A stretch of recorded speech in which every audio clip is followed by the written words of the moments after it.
of people responsible for this were Muslim men of Pakistani origin. As I understand it, you wanted to sort of laser focus on that, and you got the feeling that this inquiry, as it was unfolding, didn't want to do that. They wanted to widen the remit so that the finger wasn't pointed at Muslim men of Pakistani origin. Would that be a fair summary of what was concerning you?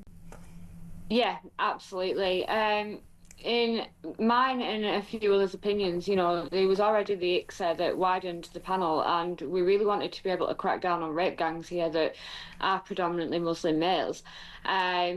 We felt almost like we had to tiptoe around that subject, though. We became quite fearful, really, of describing what ethnicity our abusers were, and it should never get to that.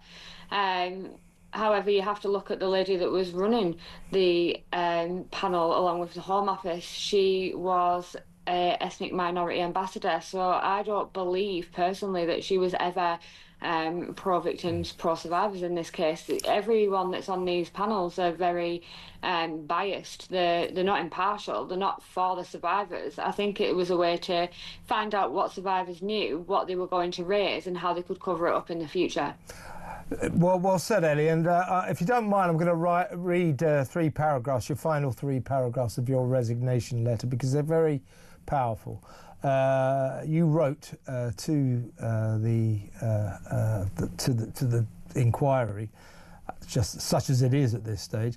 The final turning point for me was the push to change the remit, to widen it in ways that downplay the racial and religious motivations behind our abuse. For many of us, these were not incidental factors. They were central to why we were targeted and why institutions failed to act.